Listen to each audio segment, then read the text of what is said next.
What's up, guys? Welcome to episode 28 of the Let's Talk Nerdy podcast. On this episode, we are talking Spine, Flintlock, Siege of Dawn, Under a Rock, Pacific Drive, and Island of Insight. Oh boy, I gotta nail this. Okay. Rudolph the red-nosed reindeer had a very shiny nose. And if you ever saw him, you would even say it glows. Come on, come on. Where the hood at? If I'm not back in 5 minutes, just wait longer. You are now tuned in to the Let's Talk Nerdy podcast. I love it when you talk nerdy to me.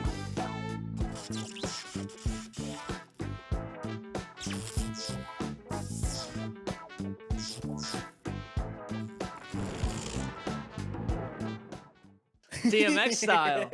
I got you. Rudolph the Let's Red-Nosed go. Reindeer, Rudolph the DMX version. I like it. That should Let's make go. Blake happy in the comments. So, Blake, that was for you. Blake, that was for you, dude. I saw your comment. I was like, there's no way that DMX did a rendition of Rudolph the Red-Nosed Reindeer. It is in fact true. It is in fact amazing. It Wait. did not disappoint. You had no idea that was a thing? No idea that was a thing. You've been missing got- out like your whole life of Christmas, man. I got to experience that moment for the very first time. So I just Ooh. want you to, Blake, I just want you to know that you brought that moment into my life, and I love you for it. Thank you so much. Well done. Well done. Well done, sir. And Mr. DMX, RIP, of course. But if you do, on the off chance here, that I hope I did you proud. I tried to hit the come on as good as I could, but I don't. It was no DMX. We're gonna throw that out there. Hey, but I understood what you were doing. I think partially because I saw the comment from Blake. But other than that, man, how's your week? What'd you do? What games you playing? Week is good, honestly. Not playing too many games. Just because we've had a kind of crazy few weeks here with some work stuff, Cyber Monday, Black Friday, all that nonsense. But I do want to say that I'm very excited for one thing, and I'm going to throw this out here. And this is not sponsored, so guys, take this as you will.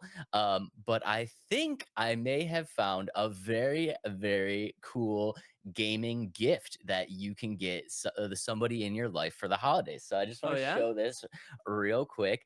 This is and I'm gonna butcher this name. I know I'm gonna butcher it. This is the Abernick model RG353V, and what this is a little handheld emulator, and I went with the retro gray Super Nintendo style.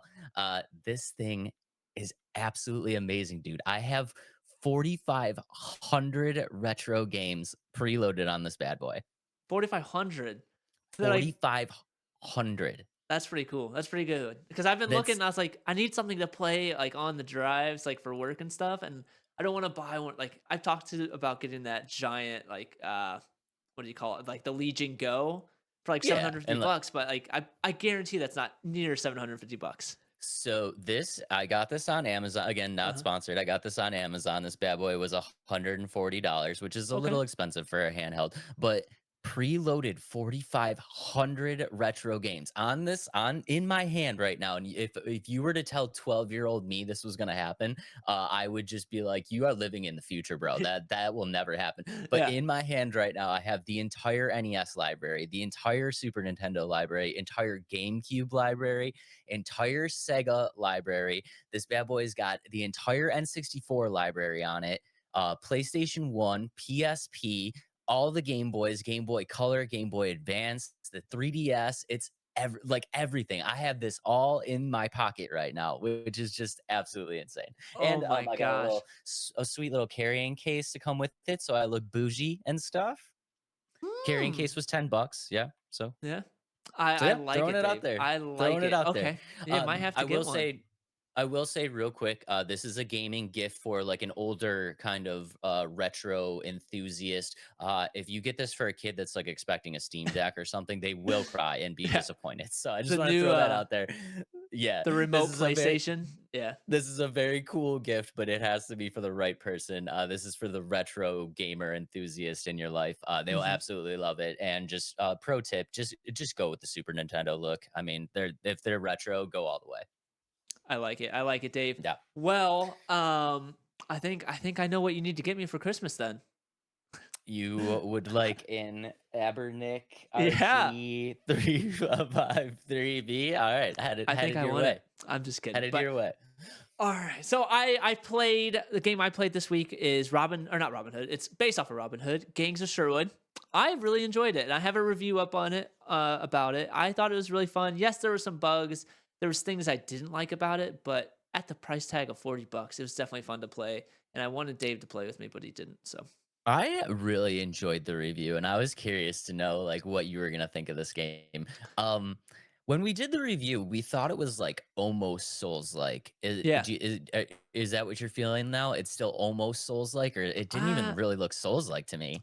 I didn't have that when I played it because I don't have as much experience playing Souls like games like you do. But when I played it, I didn't feel as if it was that Souls like. Mostly because like I played Dark Souls 3 a little bit, and we've done streams on that. But what I like noticed with it felt like it was more focused on like the combos, and that's how you got powerful and stuff like that. Whereas like I feel like with Dark Souls, again, I'm not as experienced as you with it, but I feel like Dark Souls, you hit them, back away a little bit, hit them, back Yeah. away a little bit. With this, you can kind of go in there, hit a whole bunch of shots, increase your power, and then back off, and then go in. Like it's much faster. I feel like, Much and much more like a Spider-Man or like an Arkham, where like they want you to get in there and get those yeah, combos yep, built up and stuff, right? yeah, build up the combos, dodge, and like things like that. And I think that's why I liked it so much because it felt so fast. It felt like more like a beat 'em up. Like you get in there, punch Yeah.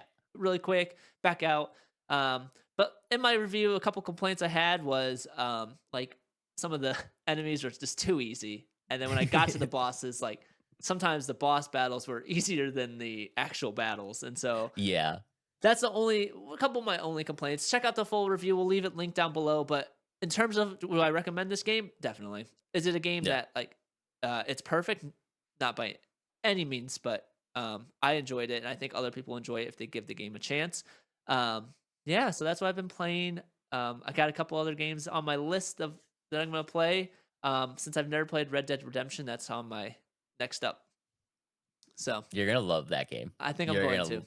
love that game. I'm I super love excited. Red Dead Redemption 2, and it's a perfect time, because as we know, countdowns have begun to the GTA 6 trailer drop. Yeah, by the Yeah, time this is posted, we would have already had that GTA trailer because it yeah. comes out So the 5th. the So 5th at 9 a.m. EST. Did so you see early. IGN? It already has a live. It's just a live countdown. Yeah, I did.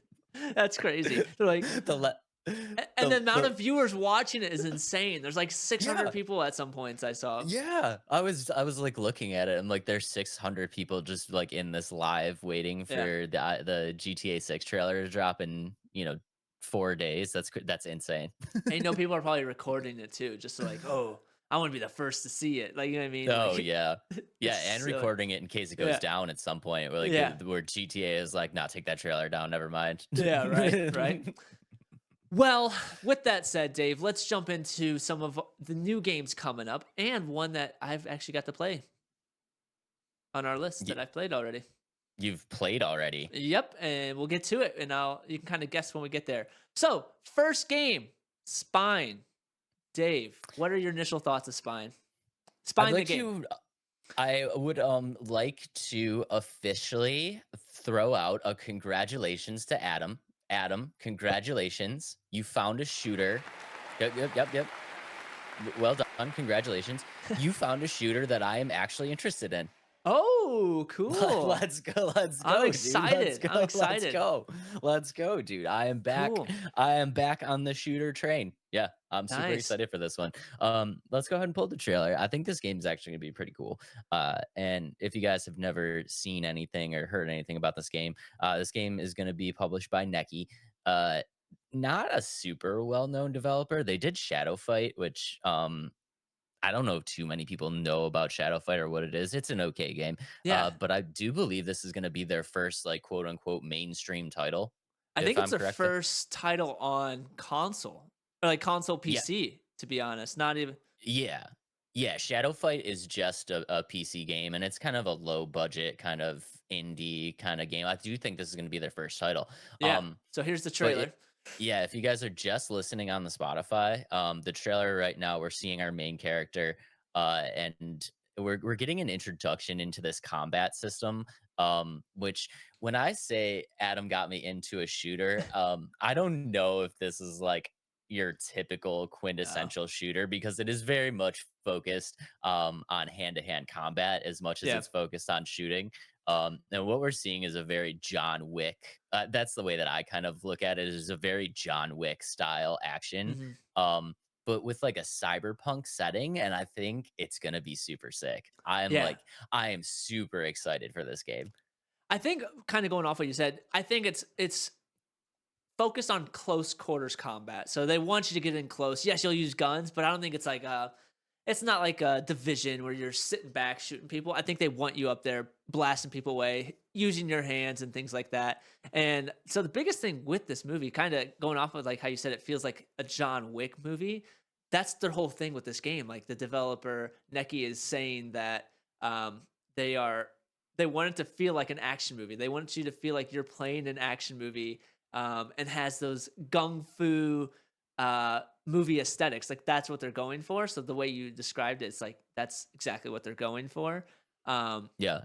And I and think I think they really nailed that. And you can see that in the gameplay trailer of like um like one of my favorite parts of John Wick is just like kind of those situations where he's in those tight quarters, right? And it's much more of like, he obviously has a gun. It's obviously a shooter, but it's like, you get this crazy like block, block, block, block punch, and yeah, then like shin kick, and then like the gun is like close range, like and it's he's like in pop, their pop, pop, pop. face. Yeah, Yeah, and you're just like, "Oh, oh, oh," like, "Oh my," yeah, like, that's so much more, like, exciting to see than just like like a peek around the corner, like pop, pop, pop, back undercut, you know what yeah, I mean? yeah. Yeah, so I'm super excited for that. I think they nailed that. And then another thing that's cool about it, so they they actually hired people that are like action movie specialists to like choreograph like the finishers and like just the combat in general. And I think that's really Yeah, cool. And so kind of going into the story a little bit, you'll play as Redline and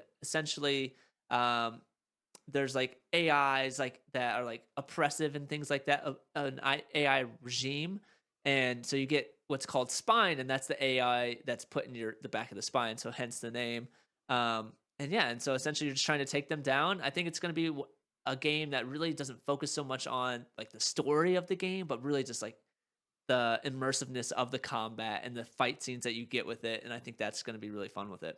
It's going to be a yeah, I revenge think story too, is what it says. yeah, I think it'd be really cool, and honestly, like, this whole idea of, like, that, they call it, like, an autocratic AI, where it's, Mhm. like, the AI has kinda taken over, and Yep. I think with the way that AI is kind of going in the real world, like this is a very plausible situation. I mean, this is something that could happen. We could see in like the next 20 to 30 years where like AI has kind of taken over, you know I what I hope mean? not. Uh I mean, it's a very plausible Yeah. situation, and I think it's kind of cool that they're bringing this aspect into the game. The one thing that you touched on is the sentient combat system, though. Yeah. This like with the inner workings of the spine and stuff like Yeah, yeah. your AI implant. I almost see it as almost like a Terminator type of thing. Yeah. But did you see the second the other gameplay trailer where they were like kind of giving like an inside look of like how the character Redline is going to see of like it almost had like this Terminator like overface. Did you see that? I did not. I Okay. think I did. I just don't think I like remembering specifically what you're talking about. Yeah, But so like guys, if you look at the second gameplay trailer, or like I don't even know which one came out yeah. first. That one might have came out first, but Mhm. it's almost like you're getting like a first person view, like you're seeing through their eyes, and it kind of has like the cybernetic kind of Hmm. Terminator look where she can like kind of see through walls and stuff like that. And Interesting. like, yeah, she's like getting like this like I don't know. It is almost like she's wearing a virtual boy. It's like Right. everything's in red and she's getting like outlines of people and stuff like that. And I'm just kind of wondering, like, is that still going to be part of the game, or did they kind of scrap that idea? Because we don't see that in this new gameplay trailer. There's nothing that alludes to that anymore. Right. I wonder if it's abilities. Like they're gonna have abilities that like, oh, you can see through the walls and like the cybernetic abilities with it, and not they didn't Yeah. want to show them yet, or they're not finished with them. So maybe it's more of like a cinematic thing with it. But maybe I think that'd be kind of cool if they keep that kind of thing. I think it would be really kind of cool if they kind of work that into the system, because I was excited about that aspect. I'm like, oh, you get like a Terminator style interface where you can Hmm. see like weakness points, and you can see through walls and stuff like that, and like really kind of plan your excursion. Because like that's one of my like this is totally off topic, but like one of my favorite things. Have you ever seen the Sherlock Holmes movies? I haven't seen it in a long time. Okay, but I don't know if you guys remember, but in the Sherlock Holmes movies, he always kind of has like um Robert Downey Jr.'s character almost has this like premonition of what he's going to do when he enters the room Ooh. to start the combat. Do you know what I'm Mhm. talking about? Where There's it's like, other games and movies that have done that, so yeah, it's kind of cool. yeah. So I think like having that like intelligence is kind of cool, because it would like really help you kind of like plan your make your attack plan before you enter into the Mhm. room. And I hope they don't get rid of that, because I think that would be kind of cool. And Yeah, that would it be just cool. made it was weird that they had it, and then it's like, no, we're not talking about this anymore. Right. So hopefully it's still part of the game, because I was excited for that part. I think that would be really cool. It's funny that you like bring up stuff like the gameplay mechanics. So people look at this trailer and they're like, "Wait, where's the gameplay?" And like they're like, "This is all cinematic. Like this isn't like gonna be the real game." And it's like, give it time. Let things mold. Let them work on things. Like you can't just have it 0 to 100 in like a second. And so like all the comments I was seeing, like, oh, it'd be cool if they actually show us gameplay. It's like, and even the trailer didn't say gameplay trailer specifically. So like, I mean, yeah, people are saying that this gameplay doesn't look real. What about on the flip side though? Like, what if it is? yeah, What if this is just where games are now? yeah, yeah. Unreal Engine 5 is insane. Yeah. I hope it is. It- And like I don't want to discount it until I actually see the full, you know what I mean? Like right before the game is gonna be released, that's when you can really yeah, see like this is the gameplay. But this is so early on. It's like you can't jump to conclusions yet. Like, hold on. Like this game's not, I don't know when it's supposed to be released. I don't think there's an announcement on it yet. Do you have it at just all? no, just sometime in 2024. There's no it's a Yeah. TBA released it. Yeah. So I don't think like you can't just jump to the conclusion of like, hey, where's my gameplay when they're, let's say it's gonna come out in September of 2024. Like they're they're working on a lot of stuff. So hold Yeah. your horses, And is all I'm also saying. yeah, and also it's like a good indicator for this is coming out on PS5, Xbox Series 1 and PC. Mhm. That's it. So Right. there's no last gen releases for this. There's no Yeah. PS4 version, there's no Xbox One. It's just like, what if this is where gaming is at now? Like Yeah. we are just at this level. Like we are kind of seeing gameplay footage in that trailer, and it's just becoming so good that people don't believe it anymore.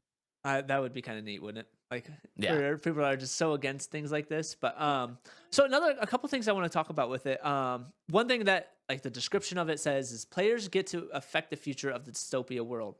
Do you think it's going to be one of those things where like what you do affects like the ending of the game, or do you think it's just going to be like certain aspects? I think just certain aspects. I think if I think it's going to be one of those games where you have a few choices that do matter, but not to the point of like, okay, this is really affecting Yeah. storyline. Because I feel like if it was that type of game, they would really lean into that more. Yeah, I would Does agree. that make any sense? Yeah, they But like, like this affects this, and it like shows two different aspects. Like, you know what I mean, like the city's on fire, the other one's blossoming, like stuff like that. yeah, So yeah, it's like it would like show a split in the path or something yeah, of like yeah, this decision matters, guys. You know what yeah, I mean? I feel like they would lean a little bit into more into that. But like I'm okay with that. You know what I yeah, mean? This doesn't feel like a game where I really want to make a bunch of decisions. right. Like it doesn't feel like a game that I want to make a bunch of decisions that actually really kind of matter to story arc. Like Hmm. this is much more just a robust, like action packed. Like I just want to follow the storyline and see Yeah. where it goes. And it's funny that you say that because another question I had. Do you think this is gonna be an open world game or it's gonna be like semi open world? Where I think this is a game that could do well with like a wide open linear place. You know what I mean? Like I hard to feel say. like I feel like this game needs to be an open world, You but too? yeah, I do. I do feel like it needs to be an open world. But it needs to be an open world that's structured. And we talk about this all the time where it's Mhm. like it can be an open world, but it needs to be an open world that is slightly linear. And Mhm. and I hate to keep bringing this up, but I feel like Spider-Man does a great job with this. It's like when you're playing Spider-Man, it's an open world, but you're never guessing where you need to go. Right. You know what I mean? Right. There's no like, oh, I'm totally lost and just wandering around this map, you Mhm. know? And I feel like that's the type of game that this needs to be because this city, guys, if you guys haven't seen the trailer, again, I mean, take a look at the trailer. This cyberpunk city that they've created is like It really, looks really neat. really, Yeah. it really, really is just kind of cool. And like, I would love to have the ability to just kind of freely, roam around that city at some points and see what the city has to offer outside of the storyline. Yeah, and Does actually that make kind of sense? yeah, and kind of thinking about it a little bit more, even in the trailer, the way they kind of your characters walking and the scenes are like splitting, like walking in different sections. So yeah, I'm guessing it is going to be an open world. And I think that and the way you describe it would make it very fun and having the ability to really explore a cyberpunk city like this. So Yeah, just being able to explore on your own time and not have like just, like not just a straight storyline, level 1, level 2, level 3, where you're like, "Oh, I kinda wanna explore around a little bit and see, like, yeah, find some secrets and, like, find some cool stuff." Like, I hope they do make that part of the game because that's as much as I like, a solid storyline, like I said, dude, I've spent hours just in Red Dead Redemption just, like, riding the horse and, like, yeah. fishing and stuff like that. Like, sometimes I just like doing that stupid stuff, so hopefully they make the world something that you can explore. Yeah, make it mindless, which is always so fun in a game where you can just kind of chill out and stuff like that. Yeah. But I'm excited about this one. When I sent this to you, like, and I started reading the negative comments. I was like, I don't care. I'm getting this game. I'm super excited. This is a game that I'm getting. So I'm glad you're excited too because this one looks really fun. Yeah, I'm super excited for this game. This is basically from my understanding, this is John Wick in Cyberpunk, and I'm here for it. Yeah. So Yeah. with that said, this game is making you a hero, Dave, of an action An movie. a- an action hero. This is Yeah. putting you in the shoes of an action hero. And ladies and gentlemen, we thought it would be a good idea if we did a draft of the greatest action heroes of all time. And guys, I just want to throw this out here, and Adam's not going to like this. Adam did not want to do this draft. So make sure to tippity tap that like button and prove him wrong. We'll see, Dave. We'll see, Dave. And I might have cheated on my list a little bit, just so you know. That's okay. That's okay because that makes the best list. Okay, let's flip the coin. All right. God. And I won. Yeah, you win. All right. Well, just to kind of keep it real to start, my first overall pick of the action hero draft is James Bond. Let's go. I didn't Let's take go. yours? Oh, okay. No, you didn't take it. Didn't take it. Okay.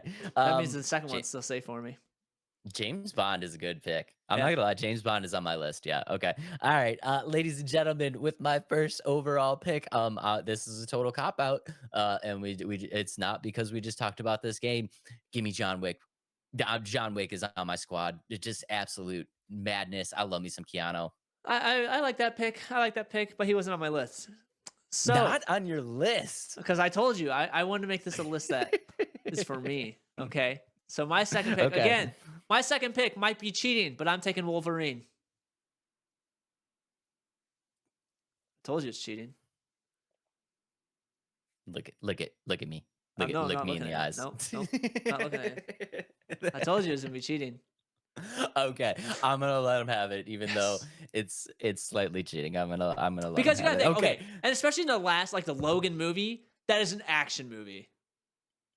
You know what I mean? Like, yes, it has Yes. superheroes or like superpowers, but like the movie from start to finish is just action, slicing people up. You can just think of him holding 2 katanas or 6 katanas, 6 daggers. No, he's a superhero. You Okay, cheated. I'm I gonna let you cheated. have it though. Okay, all right, ladies and gentlemen. With my second overall pick, I am going back to the well of just nonstop action, and give me the one and only Mr. Jason Bourne. Ooh, he was on my Bro, list. Dang it. dude, could you imagine John Wick and Jason Bourne That'd be quite the together? team. That'd be Oh quite my the team. god, you would unstoppable. All right. Well, with my third pick, Dave, since you took one off mine, I am taking Snake Eyes from G.I. Joe. Let's go. That's a good pick. That's a good one. That's a good pick. That's a deep cut too. Yeah. See, now that's a much better pick than Nope. Wolverine. But Nope. Okay, all right. Don't go back to All right. Wolverine. I'm keeping him. All right, ladies and gentlemen, with my third overall pick, I'm going out there. I'm going out there a little bit. I think my action star team needs just a little bit of crazy, and we're gonna bring in Mr. Tyler Durden, Brad Pitt from Fight Club. Okay. I like it. We need a little bit of crazy on my team. All right, I'm picking. My fourth pick. Fourth pick. Jeez, we're going by fast. All right, I know we're cruising. Yeah, we're cruising to this one. My fourth pick is Bobley Swagger from Shooter. Okay. I need an elite sniper. Okay. All right. I'll take. It's not I'll- super actiony, but I love sniper movies, and whew, I love it. No, I think it's good. Okay. All right, ladies and gentlemen, my fourth overall pick, because Adam cheated a little bit, I am also going to cheat a little bit. And I will Han say Solo. that it's not Han Solo. Oh, dang. I thought I guessed it. Okay.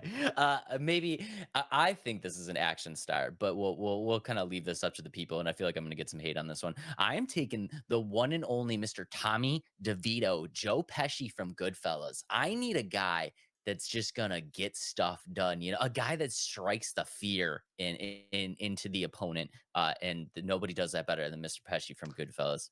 All right, I'll let you have that one. That you don't like that one? It's okay. No, because you're gonna say my next one's cheating. So okay, all right, throw it out there. My fifth pick is the A Team. The entire A Team. Yep. This is cheating. Dang it. Okay. All right. My fifth pick, since the whole A Team is cheating, I will take the leader, and that being John Smith. Okay. Hannibal. Okay. All right. That is less cheating. Okay. Well, we could get.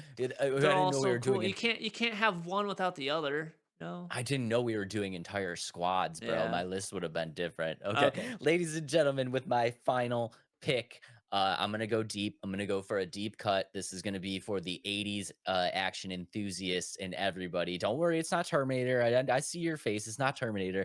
We are going with the one and only Mr. Snake Plissken, Kurt Russell from Escape from New York.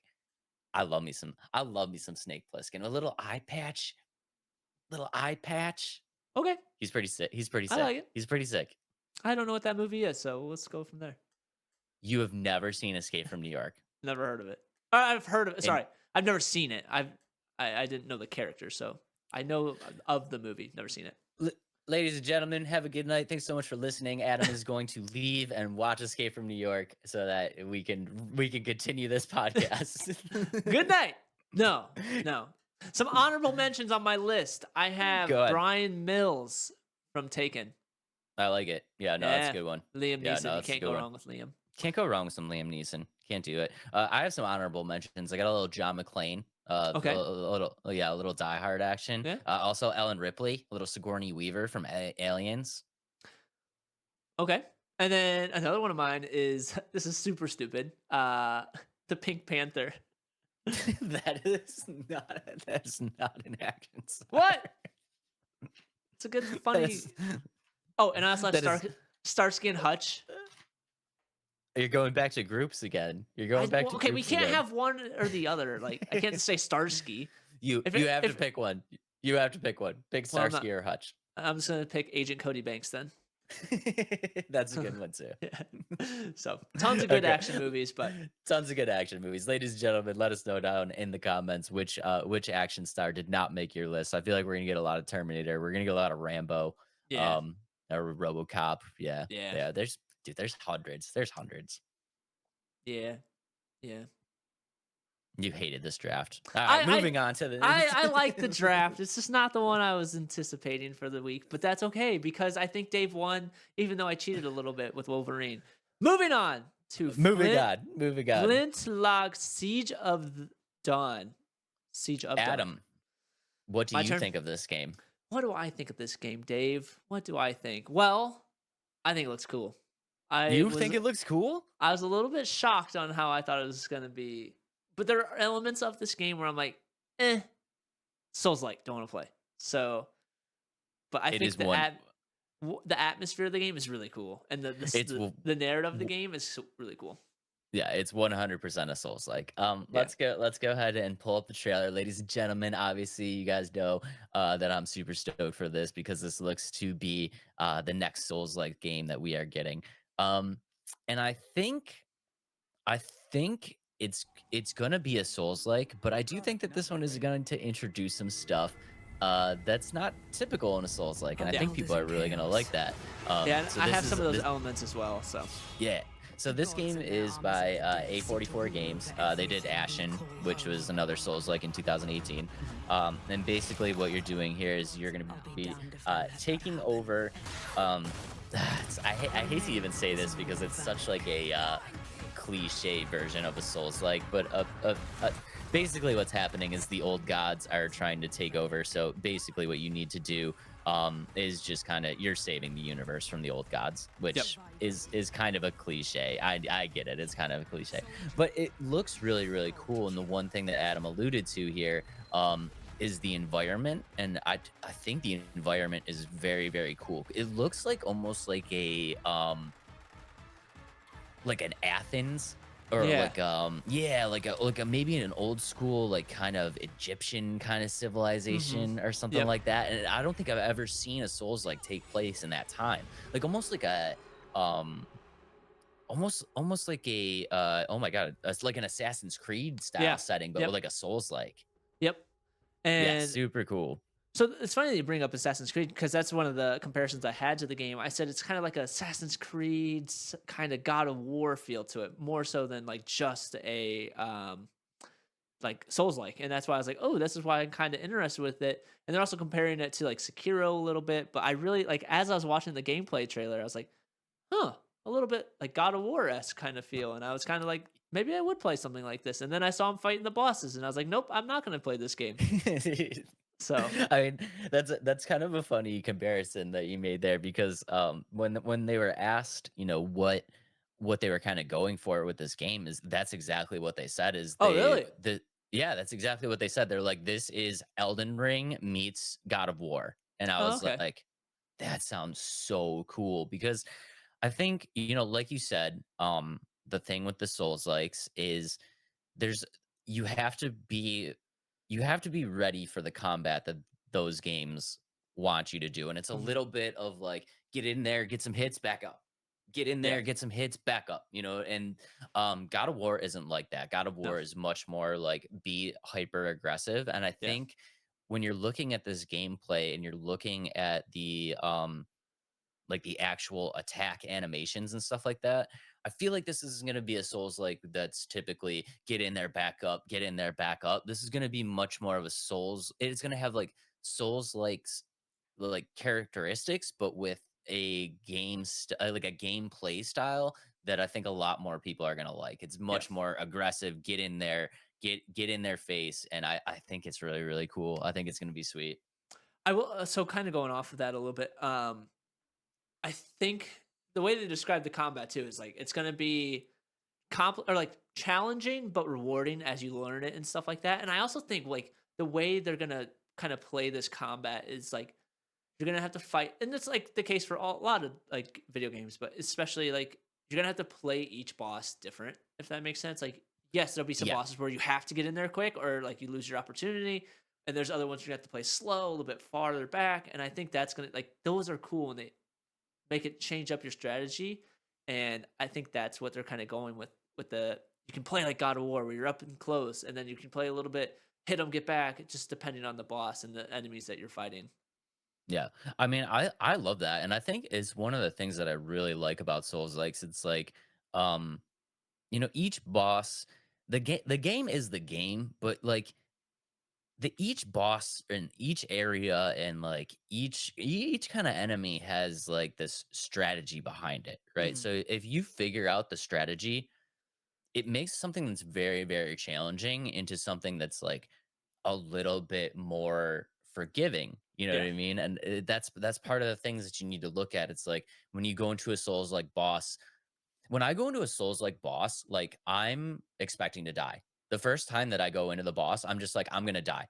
there's no way I'm one-shotting this. You know what I mean? Yeah. Because you have to learn the mechanics. You have to learn the moveset. You have to learn like, okay, this guy's weak to fire. Okay, this guy's weak to magic. It's like, oh, okay, this guy, like the head is, very susceptible to damage. Where it's like this guy, it's like, the ankles are very susceptible. So you just like you're kind of learning. You're learning the game as you go along, and I think it keeps it very fresh. And I also think it's very rewarding when you're like, oh, I figure you put on bolt paper and it's like, oh, this dude's weak to lightning, like I figured it out, you know what I Yeah. mean? And it's like you get that rewarding kind of feel to it, and I'm here for it. And I like when games are rewarding, but not to the detriment when I'm spending tons and tons of times on one boss.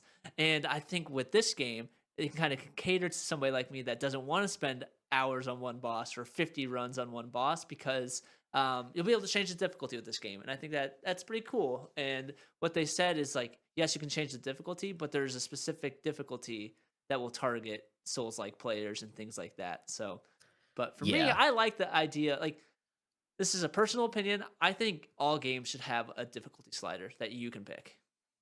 Because, like, like, for me, like, if I wanted to try Souls like, I don't have time to just sit there getting killed by the same boss 2 hours in a row. You know what I mean? So, like, for me, like, 25 minutes, 30 minutes max, I like spending on one boss. Yeah, I remember, guys, when we did the Liza P demo, and Adam, I was telling Adam, and Adam's like, yo, is the Liza P demo review almost done? And I'm just like, dude, I just spent 8 hours trying to beat that final boss. It's like that dude killed me like 400 times, and Adam's just like, nope, never Nope. will I do that. Nope. And you almost sold me on that game when we talked about it. You almost sold me on like trying that as my first Souls like game. Uh, And then I was like, and you told me that. I was like, nope, nope, Nope, not not happening. gonna So, happen. Nope, not gonna so happen. But yeah, I guess like that's one of the things that I think. I get it. Souls likes are Souls games. Souls likes are very challenging. They're very they're very developer. I don't care if you beat this game. You know mhm, what I mean? They're like, we're gonna make this game just absolutely ridiculous, and we don't care if you beat it or not. Like it doesn't matter to us if you're good enough to beat this game. So like right. I do agree that all games should kind of have this like difficulty slider and stuff like that. Um, I think this is probably a good starting point for people that want to get into Souls games, though. And I'm gonna throw it out there and just say that I don't think this game is going to be very hard Yeah.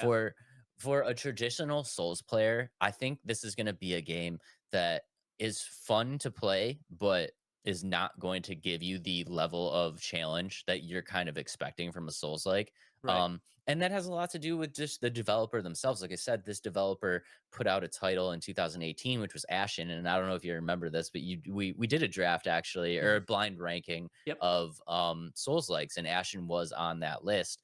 And I put it as my last pick because it's a good game, but it was easy. You know what I mean? Gotcha. It's not. It wasn't like a Souls like where I'm struggling to do anything. That Mhm. was a Souls like where I walked into a boss arena and it was like one shot. You know what I mean? Easy peasy. Easy. It was an Yeah. easy one shot. You know what I mean? And it's like I think this is gonna be. I don't think they're going to go easy to the level of Ashen because they did get some backlash from traditional Souls players on that Mhm. game that it was far, far, far too easy. But I think it's going to be a good middle ground. I think their kind of default setting is going to make this game very playable and a game that every single person, regardless if you're a Souls player or not, is going to be able to beat. I understand. I gotcha. Yeah, See that intrigues me more. yeah, Now what kind of has me not concerned, I guess.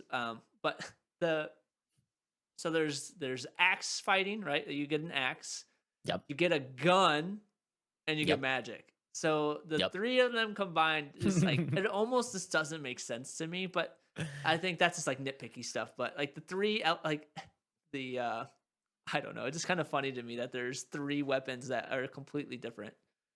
Yeah, so I think I could shed some light on that actually. So, Okay. one of the things that we haven't alluded to yet, and you can see this in the gameplay, is that this is a Souls like where you're actually going to get a companion, which I think is pretty Oh cool. yeah. Yep. Yep. Yeah, so you're actually going to get a companion. The companion's name is Enki. I feel like hopefully I said that right. But basically, if you guys haven't seen the Mhm. trailer yet, it's kind of like this like fox like Yeah. creature.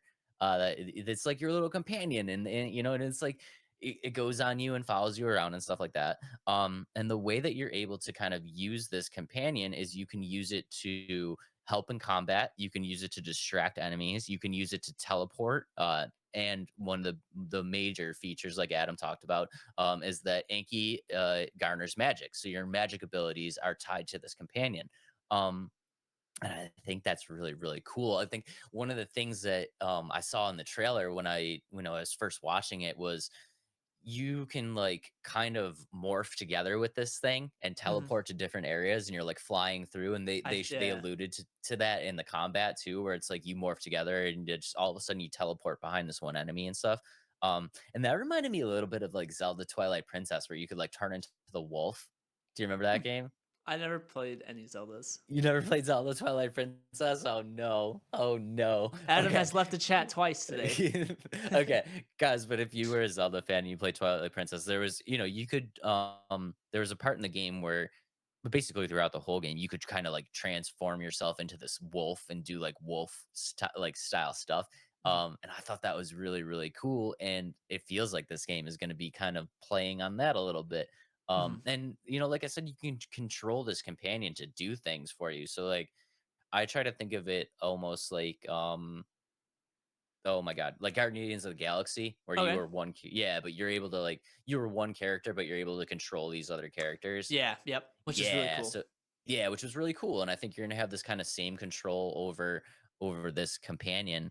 And I think it's gonna be really, really sweet. And I think the fact that you're getting guns, you're getting melee combat, you're getting magic combat also destroys the notion of like having classes, which is a big thing in Dark Souls, or in Souls likes. It's almost like you kind of have to decide from the beginning what type of build you're gonna be. You're either gonna be a strength guy, you're gonna be a magic guy, you're gonna be a distance guy, agility, something like that. This feels like it's not going to kind of separate into classes. You're going to kind of every person is going to have access to everything that the game offers. And again, I think that's going to be more appealing to kind of like your average player, where it's like you don't have to decide. Yeah, you don't have to decide. You don't have to be, you don't have to be a just purely magic guy. You don't have to be a purely strength guy. Right. And one of the things that they talked about is that the guns and the melee will have equal attack power. Oh, So cool. yeah, so that's also really cool because it's like, if you are more heavy into like shooter aspects, like you're more of a shooter kind of guy, you can I be a might. shooter guy. Yeah. Yeah, you can be a shooter guy in this game. If you're more of like a melee style combat, you can do that. If you're more magic, you can kind of do everything and you're not going to be limited to like, oh, the gun doesn't work as good as magic. You know what I mean? Everything kind of works. So I feel like it's kind of appealing to a mass audience. Right.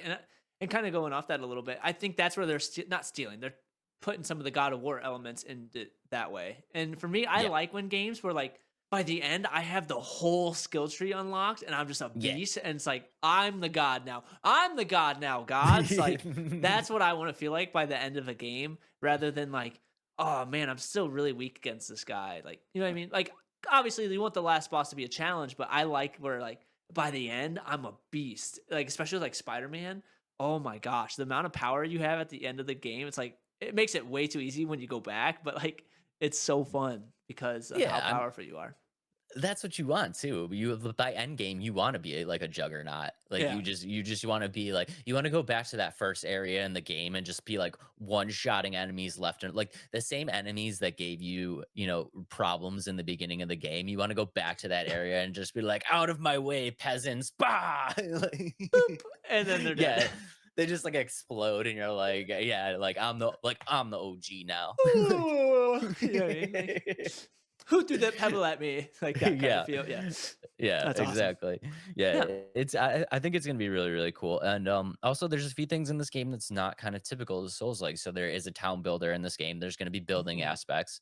Yeah, so it's kind of cool. So you can kind of there's almost like a construction part of this game where you can kind of build towns and stuff like that. So I'm curious to see how that's gonna work because it's never been a part of a Souls like before.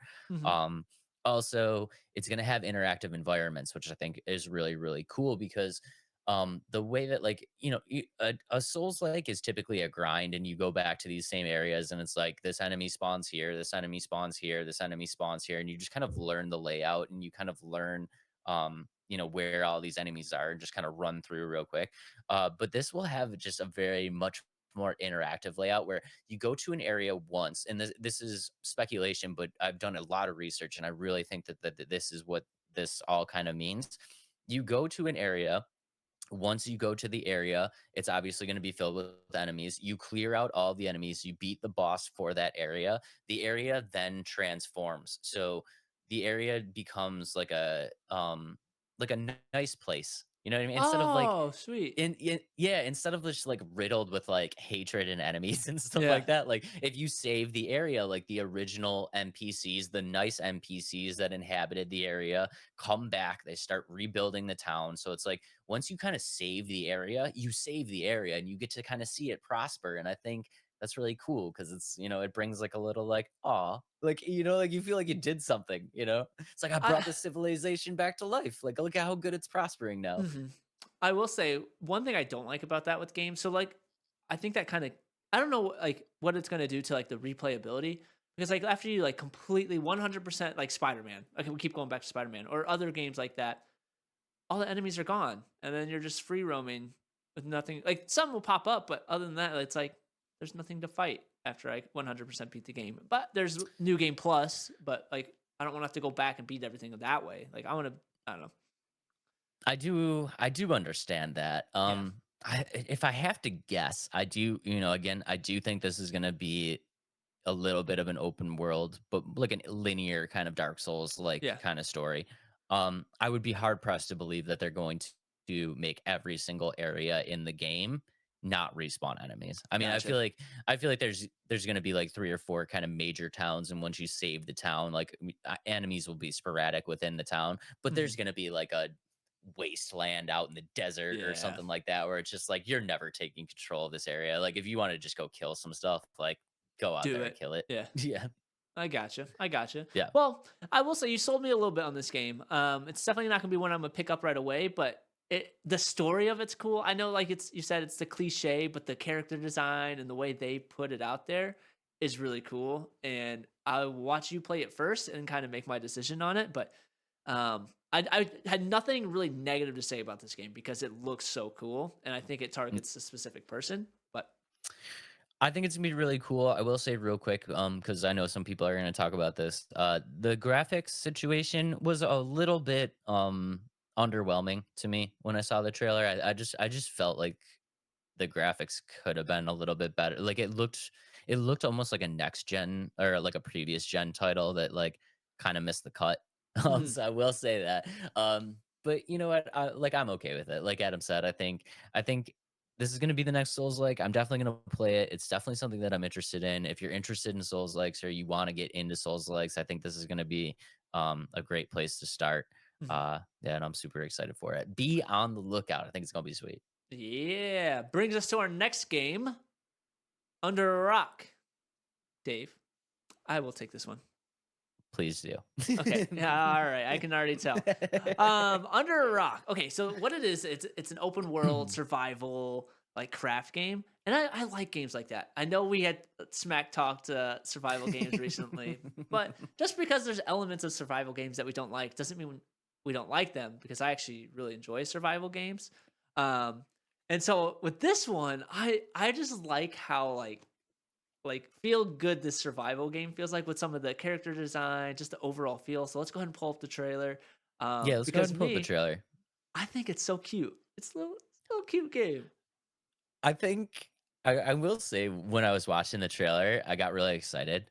And then the more and more that I did kind of research on it, the excitement level just kind of kept declining. But the trailer looks really, really cool. I'm not Yeah. gonna lie. And I will say, like, it is kind of a fun game. You know what I Yeah. mean? Like how Adam said, it's just kind of like a cute game. And Yeah.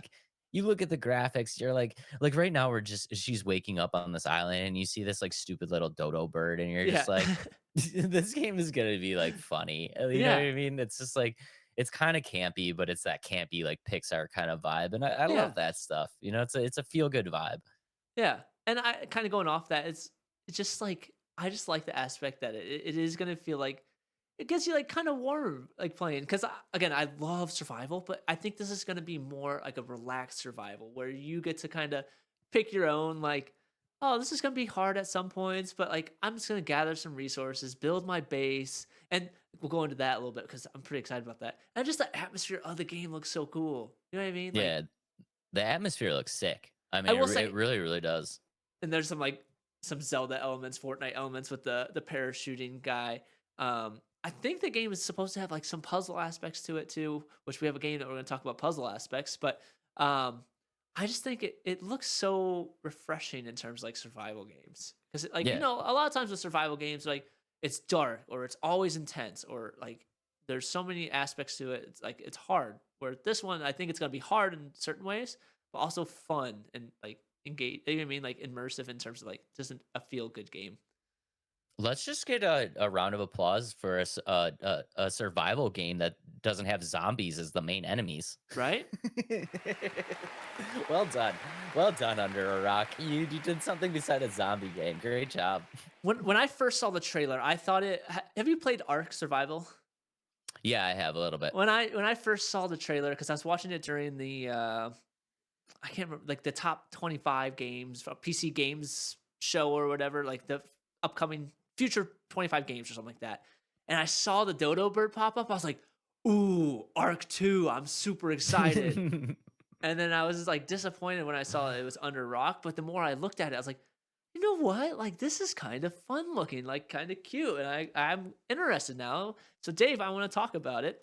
And so what this game is, like I said, it's an open world survival craft game. But with the open world is it's a procedural generated, so kind of like Minecraft. It's every world's different, and Yep. each is going to be about 64 kilometers squared. So not huge, but not small. So I and you'll feel be like able, that's good. yeah, no, definitely it's big, but it's not Yeah. like obviously like Minecraft is infinite. Like you can just keep going. Yeah. Yeah. You know what I mean? Yeah. So like somebody's like, well, it's not like Minecraft. Well, this game isn't Minecraft. So um but Minecraft fans are gonna roast you. I know. I'm so ready for it. Yes. But it'll have seeds. Like so you'll be able to share the world with your friends or anything like that. Or if you find a really cool one that's online, you could have that seed. One aspect I thought was really cool. So your avatar is not locked to one world. And by that I mean you'll be able to like travel with your stats and your gear. Probably not all your Yep. resources, but you'll be able to take like your character's progression to different worlds. And I think that's really cool. Because like I don't know of another game where you can do that. Like where you can just if somebody knows, let me know in the comments. But I think that's so cool that you can just like, yeah, my character's a level 25. I'm gonna start a new world and not have to start over. I think that's so cool. Granted, you might, like I said, you have to start over like the resources wise, but yourself is level 25. You know what I mean? I think that's so cool. I love that because Yeah. if there's one thing that I hate the most, it's losing character abilities and losing character stats. It's like Right. I don't care the situation. I earned that. I Yeah. earned that level up. You know what I mean? Like I earned that. Like you cannot take that from me. And when they Exactly. do take it from you, you're just like, I'm so angry right now. And then that pushes you away from the game, or like it makes you like not want to try a different world, or that makes you like I've invested 20 hours into this world. I know every nook and cranny of this game, but now I'm gonna lose my stats and my abilities. Like, meh, I'm done with this game. I'm done. This Yeah. world's boring now. But now, like, if I can, be like, oh, I've conquered this world. Like this world is my world. Let me go conquer another world. Let me go see what something else has in store for me. And I think that's really cool. And I think that's like with Minecraft, they have that going for them. It's like it's always new. You know what I mean? Like one world is always new. But I just Yeah. think that's such a cool aspect. It's like, oh, like this is refreshing. It's a new world. It's a whole It's new world. it's super refreshing that that all the things that I've earned and all the time Yeah. that I spent was not for nothing. Yeah, that's great. More So developers should do that. right. So moving on to like the base building. So you'll be able to build your base by collecting resources and stuff like this, which is normal for a lot of these survival games, right? Yep. What I think is cool is there's two different types of building modes. There's the default mode that everybody's used to, right? You get the resources, you put it down. And then they're gonna have what's called ghost building, where you can like build the structure, build your base, but you can't place like it's like a ghost. So like it's not actually like there yet. It's just showing how if you want to lay out like, okay, I want these stairs here. What do I need to get to these levels of stairs? Like it's a ghost staircase. So like now I have to go collect the elements for that or the resources for that staircase specifically. And one thing with it is if your base gets destroyed, so if you have a lot of hours into your base, right, and it gets destroyed, it will have a ghost build like blueprint around it. So that way, like if you like shoot, like what was here or like what was there, like I'll be able to know what I had in this specific spot, what elements I need.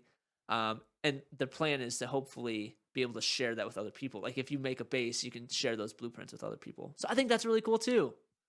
So it's like really easy to get your stuff back. Like not like easy to get your stuff back, but it's easy from like a standpoint of like remembering what you've done. Yeah, like a design standpoint. So like you still have to Yeah, go. that's kind of cool. Yeah, you'll have to work for all the stuff to get it back to where it was, but like from a design standpoint, because like let's say you loved your base, but one of your like a friend of yours is a jerk while you're off the server, just completely exploded it just to be funny, and then you're like, "What? I haven't played in a day or two. I can't remember what was here, or I don't remember what I had this how it was set." Like that's cool. And if you want a completely new base, just go away and make a new base. You know what I mean? But Yeah, I feel like it's I one of those think things. that's good. Oh, awkward pauses. I think that's one of those things. Is like if you put so many hours into one base and it's this like massive mansion or whatever, massive structure, and then all of a sudden like it's destroyed by the enemies or your team or your friends, you're like, well, now I don't want to play because I don't remember what I did. So it's like one of those things trying to keep people engaged and coming back. Like I put all this time into this thing, I still want it. I can go back into it, and I think that's really neat. Yeah. I think it's gonna be even cooler just for like the community base. Like you know how people are, man. As soon as like if these are like blueprints that you can kind of share with people, people are gonna build some really, really cool stuff. And Mhm. you can just be like, oh my God, like somebody built a bat cave and here's the Yeah, blueprints, and this is all like it's because you like look at that stuff and you're like, oh my God, like somebody built the Millennium Falcon. Like, I wish I could build that. And it's like, here, now you can, dude. Here's the right. blueprint. Just go get Yeah, all this stuff and it'll pop right up and you'll be yeah. in your own Millennium Falcon. And that's great for people like me that have just a great imagination and zero follow through. Right? Yeah. I think that's really cool. And one thing kind of going, you can build in trees, you can build in caves, and you can build in the water. So like you'll have, and obviously on the ground. So you'll have different places so you can build a tree house, a water base, things like that. So that's really cool. One thing that we didn't really mention about it is the game is set in the 19th century, and so Yep. like you're exploring your own mysterious island populated by exotic creatures and things like that. And I think that's cool. The way that they described it, their exact words was a stranded island that's experienced a different evolutionary path, which I think is very, very cool because I think we're gonna see some stuff in that game that it's like it would only make sense if it's like a different evolutionary path. And Right. to me, that 100% says there will be dinosaurs in this game. I'm Yeah. calling it right now. There will be dinosaurs in this game, and I am super excited for that. I think there's gonna be a lot of like generated like fictional things that they come up with, but I really think there's gonna be like dinosaur, like you said, like dinosaurs in this game. And kind of seeing the dodo bird, you'd be like, that's a dinosaur. There better be Yeah. bigger dinosaurs. So I think that's There really was like exciting. that in the trailer too. There was like that rustling where the trees Yeah. are shaking, and it's just Hmm. like that is the quintessential Jurassic Park T-Rex moment where you're like, Yep. there's a Yep. T-Rex in that woods. Right. And then survival aspects to the game. Obviously, like we said, it's a survival game. So these are the survival aspects of it. It's weather. So I'm guessing like I wonder if like if the weather can like strike down, like a lightning can strike, can hit your base. You know what I mean? Things like Yeah.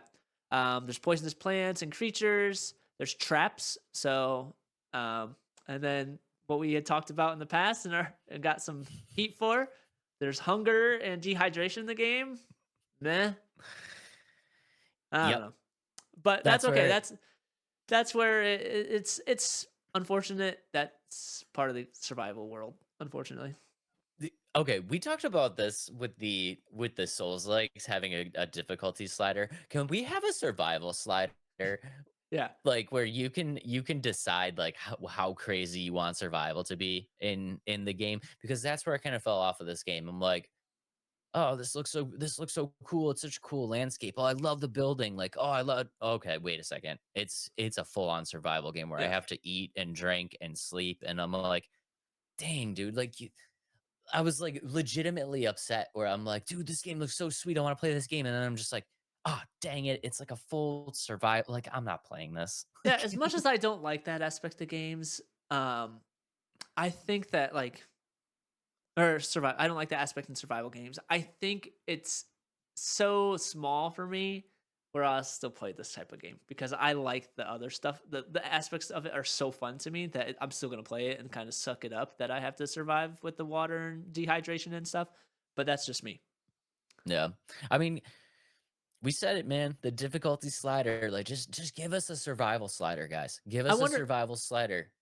I think so. If it's anything like like I said, I'm kind of picturing this as a little bit like a Minecrafty, like you know what I mean, like a third person, like Minecrafty, like but different setting. If that makes sense. I wonder if they will have like so Minecraft has an adventure mode, they have a creative mode, and like the adventure mode, like you don't. I think you have to worry. I don't know. I haven't played in a long time, but I there's think modes where you creative don't. mode, you don't have to worry about like Yeah, enemies and stuff like that. yeah. So I wonder if they'll have like a no um like you know what I mean, like no you can turn that stuff off, and I think that'd be really cool. And I think they can with this game because it's not an MMO. It's 1 to 10 people, and you get to like you can have your own server where like you don't have to have. I mean, like you don't have to worry about hundreds of other people coming in and out of the server where they like you can't. Yeah, It's hard to change those things on and off. And so I think that's something that they'll be able to do is have those elements like okay, I don't want to have to worry about water. I don't want to worry about food or rest. You know what I mean? yeah. I mean, I Or would love it. I would love it if they could make that happen. Please make yeah. that happen. Yeah, so let's. I hope they do, but for me, like this is one I'll play even with the water and the food because it looks really fun to me. Looks very warm and fuzzy inside, like It makes Adam happy. feel all warm and happy. Yeah, just like you Okay, like you described it to Pixar, and Pixar if makes me you warm and fuzzy. if you guys are just listening on the Spotify, please please could jump over to the YouTube and just see the glow on Adam's face when he talks about this. Okay, not right now. Not Am right I now. It glowing? is you are so Yeah, We're looking at monotone Adam right yeah, now. But yeah, the game looks really, really cool. I'm gonna, I'm gonna watch you play it and then I'll decide whether I want to get it. But yeah, it does look really, really cool, and just hopefully the survival yeah, isn't too crazy. But yes, with that being said, this game, the first thing that I thought of when I looked at the trailer was like, oh, Pixar made a game. And we were kind of talking about Pixar a little bit, and like Adam said, Pixar does make you feel kind of warm and just kind of happy inside, and that got yeah. us talking to what the best Pixar movies were of all time. So, ladies and gentlemen, we will be doing a blind ranking of the greatest Pixar movies of all time. Adam, would you like to go first? Blind ranking of the Pixar movies. I would. You can quiz me first. Normally, I quiz Quiz you. you Yeah, first? go for Okay. it. All right. All right. Yeah. Ladies and gentlemen, I will have it be known that I did not screw Adam and we put bangers on this list. Are Bangers. you ready for your Yeah. first choice? Yes, sir. First choice, Wally. Oh, 5. Oh no, dude. 5. You did not just put Wally at a I don't really 5. like Wally. Oh my god, I dude. know. We got a lot of heat We're in our gonna robots draft because I didn't. Nobody had Wally, and I'm okay with not having Wally. we're gonna get canceled. We're getting we're getting Okay. canceled. Okay. Did I hate it? No. But like, is it my favorite of Pixar movies or any movies like that? No, it's not. We're canceled. Ladies and gentlemen, it's been fun. Thanks so much for listening. Super appreciate you guys. Okay, I'm just next ruining the choice. podcast today. Next choice. Okay, let's redeem ourselves. Next choice, Adam. Your next choice is going to be Toy Story. 2. Putting it at a 2. I want to put it at 1, but I'm hoping that you give me a specific movie. So Adam 2. has a favorite Pixar movie that I he's sure saving for do. number 1. Yep. Okay. Next up on the list, we have Ratatouille. This is tough. I love Ratatouille too. Did you give me a good middle? All right, I'll put it at 3. I'm putting Ratatouille at 3. Putting it at a 3. I Yeah, love I think. Ratatouille. Yeah, it's such That's a funny. good Ratatouille. Yeah, that's so good. Okay, ladies and gentlemen, the next one on the list, we are going with Monsters Inc. What did you give me for number 1? Dang it! I'm hoping for a specific movie. I like Monsters Inc. a lot. Like that was one of my childhood movies. But Monsters Inc. I have to put at a 4, hoping you give me what I hope that you gave me. Okay, ladies There's and always gentlemen, so Adam, many Pixar movies, so I'm hoping. there's Adam's number one pick. I don't know if it's the one that he wants. I'm sorry, buddy. I'm sorry, buddy. But your number one pick is Finding Nemo. Oh, he's so angry. I'm not angry. I'd move Monsters Inc. to number 1. I'd probably put Finding Nemo at 3. I'd put I love Ratatouille, but I'll put that right because Finding Nemo has some good elements, like good stuff. It's So I'd got, put- yes, I love Finding Nemo. I thought Yeah, that was so- a good first choice. I'll put that at 3. Dang it. Okay, Alright. well now we get okay. So are you going to include the one that you wanted on your list in my list? Oh, of course. That's the real question. Of Okay, course. all right. Yeah, I have to All right. now. And I So, don't know if ladies, you've watched all these, so because I know everybody is thinking, what was the number? What was Adam's number Yeah. one? So we'll find out after this. Okay, hit me. all right, Dave, your first choice is Coco. 5 Have you seen it? bits and pieces. I didn't even make it through it. Okay, all right. Sorry. Sorry. No, it's guys. okay. No, I some of these are newer ones. So I was like, oh, I don't know if Dave's watched all these. So Yeah. so- No, that's okay. all right, I know you've watched this one, and I think this would be pretty high on your list. But your next choice is Bug's Life. Ooh. Number 2. Oh, that's a good one. All right. No, putting it at number 2. I love Bugs. Like, when did that? Yeah. That came out so early, dude. Like when I was a really young kid, so Like, yeah, like the Yeah. late 90s. I think that came Right. out. Yeah, that was a great movie. Ants are crazy, bro. And mhm, just mhm. ants in general. Yeah, I could just like learn about ants for forever. All right, your next choice is Up. I'm gonna put it at 4. I'm gonna get I'm hate. sorry. Oh, that love story. Was that No, that that's was not my your number number one. one, No, it's wasn't not it? my number 1. No, it's not. But I'm gonna get hate for Wally. You're gonna get hate for Up. Telling I'm you. sorry, guys. I'm sorry, guys. It just didn't do anything for me. Oh, jeez, I can't believe that. All right, your next choice is Inside Out. Did you give me something better? Putting it at 3. All right, are we at 1 now? We're at number 1. Yeah, we're at 1. All right, I couldn't put Inside Out at 1. you could, cause your number 1 choice, Dave, is Cars. I'm okay with that. Yeah. Yeah. I was hoping. So I want to make sure we put that at number 1 because Cars is one of the best Pixar movies, without a doubt. I'm so sorry, but I want to show my notes right here. Adam, you were so close. You were so close to getting your. I had Cars number 7 on my list. I don't know why. Maybe I should have went first, quiz you first, so I could.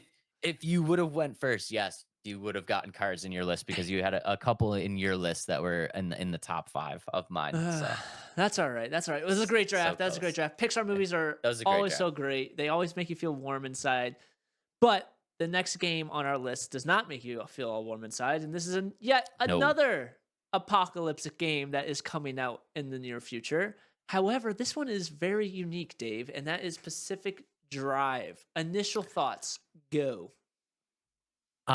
When I heard Pacific Drive, I thought this was a racing game. I thought it was too, to be honest. Yeah, I thought that this was a racing game. And then you kind of load up and watch the trailer, and you see, oh no, this is not a racing game. This is a post-apocalyptic survival game.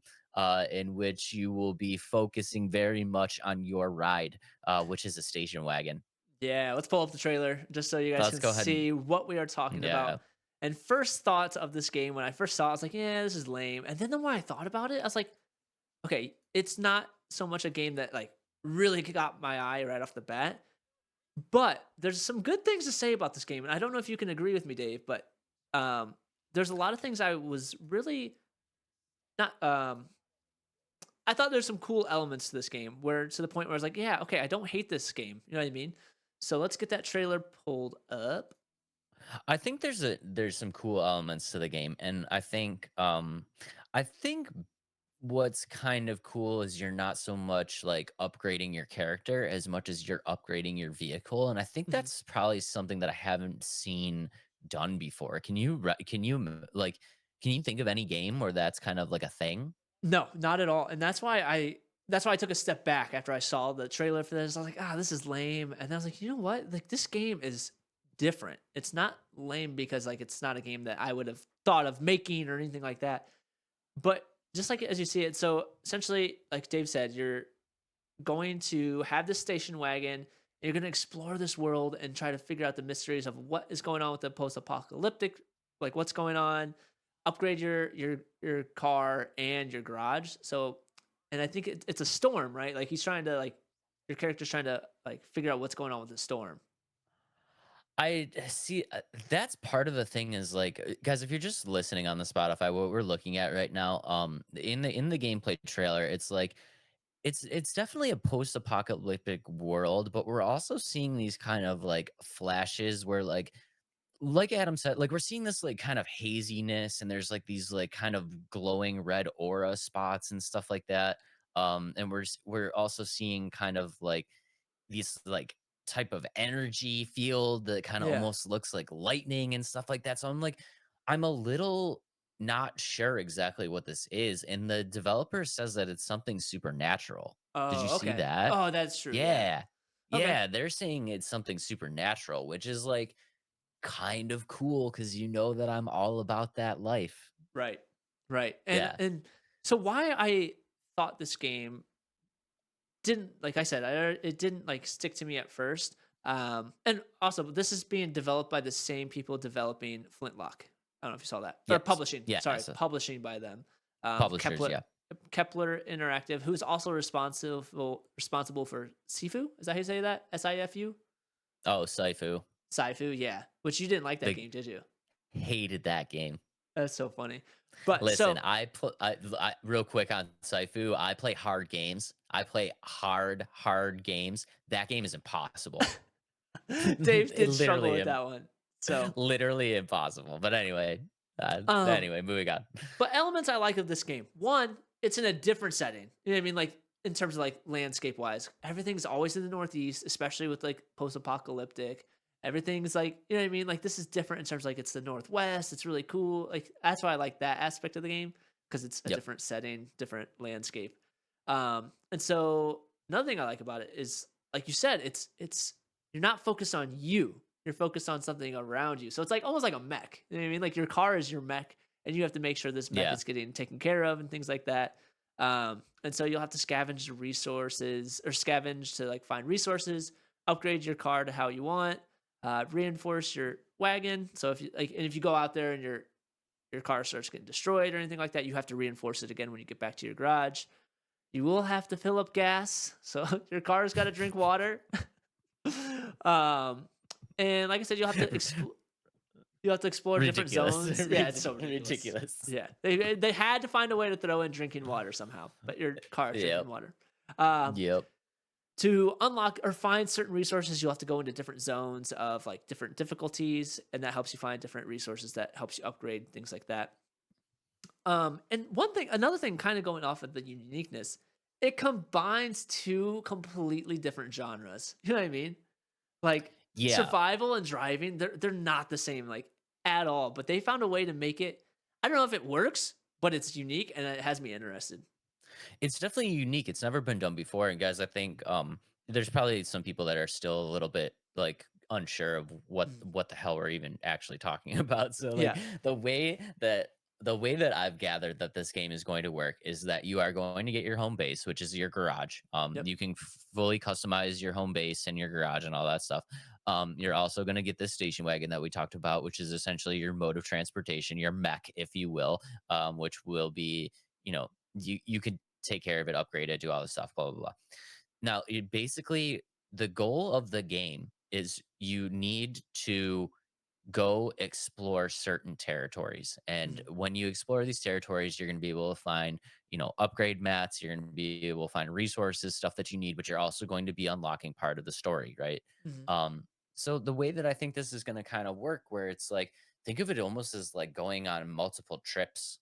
right? Yeah. So you need to like it's like you're at your home base, quote unquote home, and you're getting the station wagon ready, all loaded up with supplies, and then like you're marking out a plan and mapping out the territory, and then you get on the road and kind of do your thing, and it's like you can continuously keep doing this, and I think it's kind of cool because it's like you've taken this idea of like taking a driving vacation and just like kind of made it into this like, okay, well, you're doing this to survive, not for Right. fun kind of Right. thing. And I think it's like it's a very interesting aspect, and I don't think any game's ever done that before. Yeah, and that's why like I had to take a step back because I was like, I've never seen this before, never seen a game like this.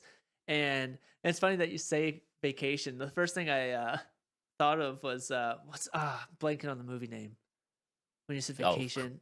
Christmas or a Vegas vacation or the vacation movies with Chevy Chase. Yeah, yep, that's exactly what I thought of as soon as you said Yeah, vacation and the station wagon. because the So, station wagon, yeah, it's yep, like an that's old the only school. reason. Yeah. Yeah, guys, if you guys that were just listening on the Spotify, also on the in the trailer, like the station wagon that they showed was like that 1970s like woody wagon, the green with the wood paneling and stuff like that on it. Yep. So Yep. yeah, I So thought that's it why was I thought pretty of it. cool. But overall, I'm excited for this game. Not so much that I might not buy it, but I'm excited for it because it's so unique. And that's why I think it's gonna I don't know if it's gonna it's one of those things though, it's so unique, is it gonna fail? You know what I mean? Like, is this a game that it's so different? Somebody's gonna look at it like, this is dumb. Like, why? Like, I'm not gonna play this game. Or do you think it's a game that's gonna really attract somebody, like attract people I if they think give it it's a shot? I think it's a game that's interesting enough that it's going to garner some attention. And I think what you really need to look at is like, what is this studio's um how does this studio like determine failure? You know what I Mhm. mean? Because like what might be a game failure to us, like it didn't hit mainstream and sell millions of titles, like Right. that might not be necessarily a failure for this developer. Like if they sell, 50,000 copies of this game and they have, a dedicated fan base that they built from this game that was probably didn't take too much of a budget or didn't take too much of a time to make. It's like, Right. was that a success? I think that's a success. Right. So I think it's going to be very much determined on what the developers' expectations for the game are. But I do think it's a title that's going to garner some attention. Like I'm interested in this game. I think, and we talked about this a little bit on South Park. It's like you know it's not the game that people were expecting, but they're trying to bring in a new audience. This is a great way to bring in a new audience because as you know, I'm not a fan of survival games. I'm just Right. not like I've never really been into it. This is a different aspect of a survival game, and I think they've brought in an element which is this driving mechanic that's like, oh, okay, this is unique. This has got my attention, and this is like maybe the first real survival game that I'm kind of like excited for. Right. Okay. Yeah, I can see that. I Yeah. agree with you on that because, like you said, success could be completely different from a AAA title to, I'm guessing they're indie, right? I'm guessing Yeah, I mean, indie-ish. like we They're like double A. indie-ish. Yeah, indie-ish. I Yeah. like I can't imagine that they put too much like money Yeah. and time behind this game, but yeah, I mean, I think they did a great job of like giving the survival genre something new. And Yep. it's got my attention. So I feel like I can't be alone here of like people that may traditionally not be into survival games kind of have like, something that they're kind of interested in now. Hmm. So we'll see how it goes. I think it might be successful, and I think I'm going to get it. Yeah. It's definitely a driving game that's unique. But is it going to be one of the best driving games of all time, Dave? Let's not push it. Let's not push it. So let's pick our best driving games of all time with a draft of the best driving games ever. The best driving games ever. I'm super excited for this. I'm gonna flip the coin. It's not gonna matter because we're not gonna have the same picks. Oh my god, I actually won one. Let's go. Let's go for it, Dave. You're up. Let's go. Ladies and gentlemen, this is 100% where you're going to see how different me and Adam are in games because I have a feeling that neither of us are going to have anything that's on the same list. I don't know. But my number one game of all time is not a great driving game. It is 100% due to nostalgia, and I am going with Cruisin' USA. I love me some Cruisin' USA. I just remember going into like the arcades and like bowling alleys and restaurants at the time when I was a kid. That was the racing arcade cabinet that was absolutely everywhere, and popping my quarter in and just, cruising USA. I remember you hit all 3 view buttons on the, Camaro, and you can turn into the cop car. Like, I love Oh, that game wow. so much, dude. I have so many memories of that game. So, yeah, That's number 1. definitely not one I Yeah, had on my list. All number right. 1, Cruising USA. My number one, or my first pick is Mario Kart. I lied. We may very much have the same list. Dang, really? Mario Kart number 1? Easy. Easy number one. I'm surprised it wasn't on your list. I had to make sure to put it up high because, like, oh, Dave might take this one. That was number So 2 on my list. good. I'm glad I I thought got you were it. going more like new, like you're like simulation racer. I thought you were going more Yeah, simulation just style. just because I love those doesn't mean I was good at them or like I love them, but I'm not good at them. I'm going with games I was actually good at too. Kind I of. just thought I thought Mario Kart was safe. I'm a little sad. Okay, all right, ladies and gentlemen. With my next pick, I'm going to go with the game that I probably spent more time in than I really should have, and that's going to be Need for Speed Underground 2. Was it? No, It was on no your way. list? No way you took that Dude, one. Need for Speed Underground 2. I love that game, dude. I spent so many hours in there. That was like I feel like Need for Speed Underground 2 has a car customization that was just like has been unmatched since that time. Like, dude, do you remember you could make like I made the Batmobile in that game where I you could like make your own graphics and everything to like put on. Dude, it was so sick. But I just remember like at that time, it's just like nothing was like you could not go that deep into customization before. And I was just like, this is incredible. yeah. I agree. I agree. Yeah. Dang it, Dave. But also welcome to 2023 where every car game has that kind of customization now. That's 2023 though. I'm talking like when Need for Speed I Underground know, I 2 know. came out, I was just like, oh my God, you can put your own graphic on a game and like you could actually play with it's like, dude, I loaded up the race and saw my Batmobile with the graphic on it actually Mhm. in the race and stuff. And I was like, Yep. this is the future. This is the future of gaming. And it had because now every like racing games like Forza and the Crew, every game like that, they have your own customization. But Yep. I'm glad you didn't take my third pick because I was like, I think you might take this one when you were talking about it. But my third pick is Simpsons Hit and Run. I love that game. It's so good. I It's remember so that was good. so good. So that was That's my such a third good pick. game. So fun. Okay. Ladies and gentlemen, with my third overall pick, I'm gonna go with a little bit of Road Rash. I love Road Rash. Yeah. Just like, yeah, it's such like it's kind of a cheesy game and it's kind of corny to put it on the list, but just riding the motorcycles and like smacking the chains and stuff like that, it is so sick. I love Road Rash. That's another good one. Yeah. My fourth pick, again, I'm actually surprised this one wasn't on your list either, or it might be. But my fourth pick is Crazy Taxi. That's a good one too. Crazy Taxi 1 though. Yeah, yeah, definitely. Crazy Taxi 2. Yeah. Nah, not good. No. Okay, ladies and gentlemen, with my fourth overall pick, you know I had to do it. But I'm gonna go back to the well, and I gotta go with a little wave race, little wave race 64. I'm I not a knew that big was gonna be on yours, to be honest. yeah, I'm not a big boat guy, but just something about the jet skis. I Yeah. don't know. I just really loved it, and it's like I don't know. There's a lot of nostalgia on that game. Plus, you get to ride with a dolphin and do Yep. backflips and barrel. Like, get out of here, bro. That's Get so out of good. here. That's so good. My fifth pick is based off of a movie, and that is Cars. Cars had a great video game. I promise you. Cars had a good video game. I maybe I'm a solo person here, but it was so fun. I don't think I've ever played Cars game. Check it out on your On the illegal. on Yeah, the retro? yeah, It's your not illegal. illegal. I'm just kidding. I'll cut that What out. was it for? It was on PlayStation. It was on GameCube. It was on a bunch of stuff. PSP. Ooh. PSP. I don't know. It was on a lot of stuff. All right. Well, I know what I'm doing. Well, I know what I'm doing after this Just episode. try We are it. looking up. Just try We are it. looking up cars. Yeah. Okay. All right, ladies and gentlemen. With my last pick, people are not going to like this pick, but it's going to be okay. I am going to take the one and only Carmageddon. Oh, It's not a great game. I know it's not a great game, but I have a lot of nostalgia for this game. This was the first big box PC game that I ever I've ever owned. And I just remember loading up this big box PC Carmageddon game on this old Windows 98 crap computer, and just racing around and just like destroying cars. And I sucked so many hours into that game.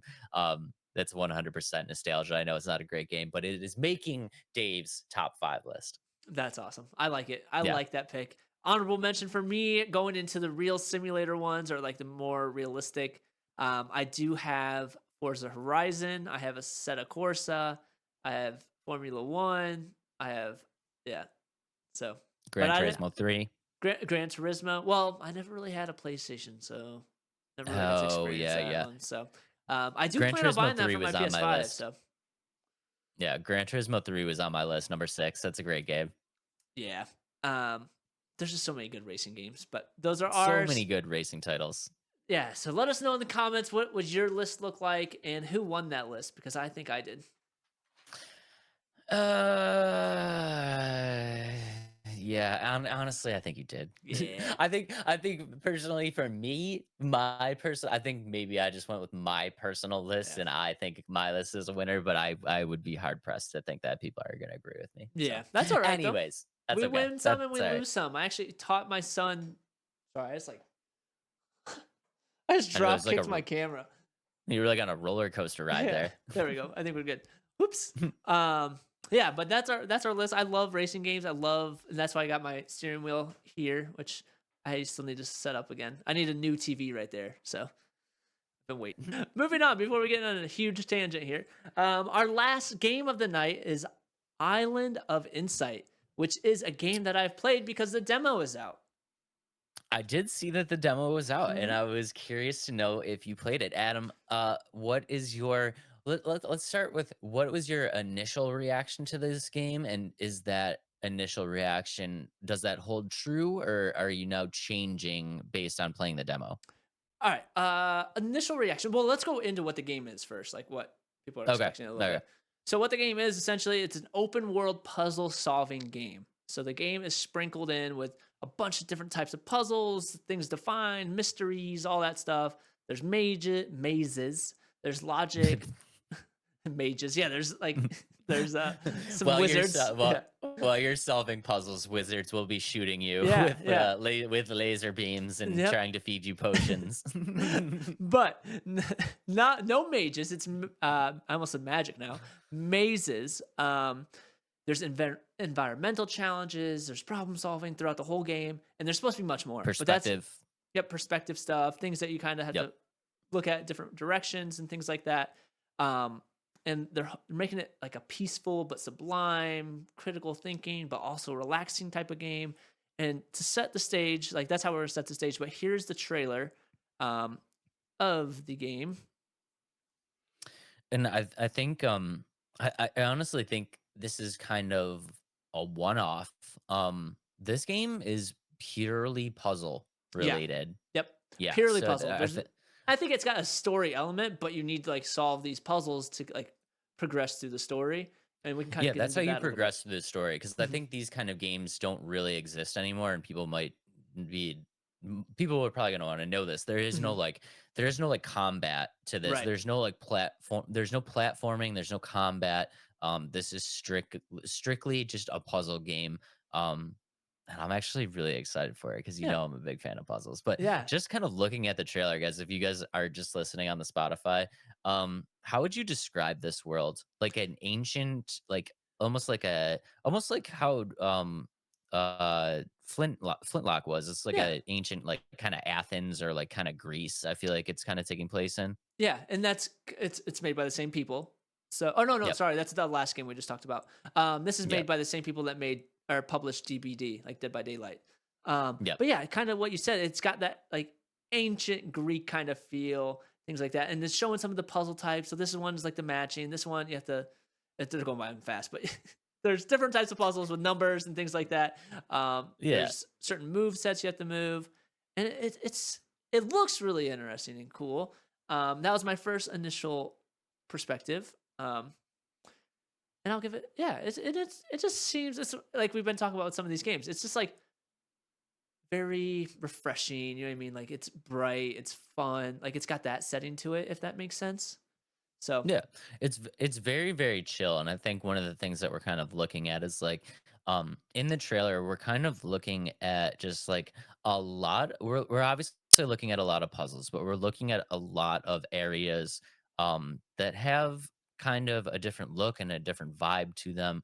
And the one thing that I want to throw out there is that this game is not really like a linear based story. They told mhm, it as you can kind of go anywhere you want and do you can solve all of these puzzles and riddles in whatever order you want. You know what I mean? right, So you're just kind of like you're literally just free to kind of explore and do what you want within this world. And I think that's really really cool because as much as I like a linear story, I also like just kind of like being dropped in and not really knowing what's happening, and you just kind of like, all right, like wing it. go explore. Yeah, Yeah, just go explore, just see what happens. And it's like I like that, and I like that the fact that because there's really no linear story to this, and there's no like combat or anything like that. Like you're not going to miss anything by right. just exploring because that's one of the things that I love to explore, but I also don't like to miss anything. So you'll Mhm, see like, and Adam knows this when I'm playing a game, like if I'm playing a game, I want to not make sure that I don't miss anything so much where I'm like, okay, this is where I feel like they want me to go. I need to go this way first. That right. like because I don't want to progress far enough where like I've missed Can't whatever go is back. this Yeah, way. Yeah, and you can't go back to it. And it's like for this type of game, I think it's going to be very much based on just go explore. And I think having the weight off your shoulders of like, just go explore and have fun, like you're not going to miss anything, is right, just going to be very calming to me. And I am here for that. I'm 100% here for that.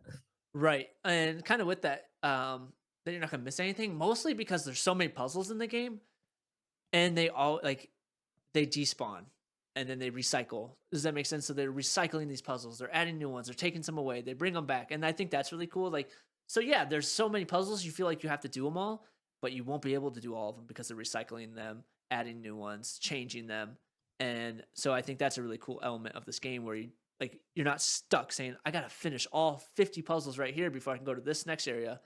Oh, I did Yeah. 15 of these types of puzzles. I really like them. I'm gonna go find some over there and hopefully come back to these ones over here and they'll be gone. So I think I know they'll be gone, but they'll be in a different spot. And I think that's really cool. Yeah. And the way that the developers have kind of toted this is that the level of difficulty in these puzzles is going to vary greatly. So don't think of that this is going to be an experience that like I feel like everybody is going to enjoy and not really get frustrated with because there's going to be um levels of difficulty where it's like this is fairly easy to solve, so like people aren't going to get frustrated with it, but there's also going to be a level of difficulty for like your hardcore puzzle enthusiasts where it's like I really want a challenge and I really want like something that's going to take some time to figure out, and those types of puzzles are going to be available. And like Adam said, you don't have to do every single puzzle, so if you just find one where you're like, I'm really stuck. I really don't like this puzzle. Like, I just really don't want to do this. You don't Mhm. have to. You know what I Yep. mean? Like, you don't have to. You skip that puzzle and continue on with the experience. And I think that's kind of cool that like it's gonna kind of cater to everybody and everybody's skill level on problem solving. And it's gonna be a game where everybody can kind of just relax, have fun with it. It's not too serious. And yeah, I'm excited for this. Right. And so my experience, I played the demo, right? And kind of going off of what we were just talking about, there is a good deal, like a great mix of puzzles. Like you definitely have many options. And like I felt like that even just in the demo. But for me, it intrigued me less as I played it, only because I was getting frustrated. I'd find a puzzle and like I get like three super easy puzzles, like boom, boom, boom, boom. Okay, I'm done with that puzzle. Yeah. And I got to 1, and this is why I was a little late and not seeing my room was a mess. But I was playing, and I was like, "This puzzle took me 50 minutes because I couldn't figure this stupid puzzle out." So I was getting frustrated. I asked my wife, I was like, "Come help me with this before," because I'm a person, I can't quit. Like I can't quit until it's done. Yeah. So I was getting frustrated, and then when I finally got it done, I was like, finally, that stupid puzzle's done. And it wasn't like a sigh of relief. It's like I just wasted 50 minutes finishing this stupid puzzle when I didn't have to. And yeah, I could have went to another one, but the way I mentally work, it's like I did something and I didn't finish it, so now I'm angry. So What was the puzzle? I have to know. it was like a Candy Crush one, but you had to crush all of them without leaving one square left. Oh, it had to be like a perfect finish. Yeah. And I kept Yeah, getting to okay. 1 to 2 every time. And then I thought I had a good strategy, and then I didn't have a good strategy. So then I started counting the blocks, and then I was like, okay, so there's 10 blocks of the green, there's 6 of the pink, there's 6 of the there's 6 pink, 6 red, or no, yeah, something like that. There's just different numbers. So I started counting them, and I was like, okay, let's try this, try this, try this. And I was, you know what? I just gotta keep going, just keep trying. I started spamming buttons, and I finally got it. And so, and that, yes, it's like I don't mind puzzles. Don't get that wrong. But I want a puzzle that I can actually complete without getting frustrated to the point where like I solve it without intentionally solving it, if that makes sense. So there's puzzles like in the game so far. There is some that I was like, oh, I can see that, but they didn't challenge me. So personally had to find a level of challenge where I can get it done on my own, but without getting frustrated. And then not the ones where like takes me 2 seconds and I can finish it. Does that make sense? I need to find that level. Yeah, no, and I think that totally makes sense. So when you finished that puzzle that was giving you a hard time, did you feel like the puzzle made sense in your head? Like there was specific steps that were needed to complete the puzzle, or do you feel like it was just kind of completely random where it's like you just have to keep trying until it works?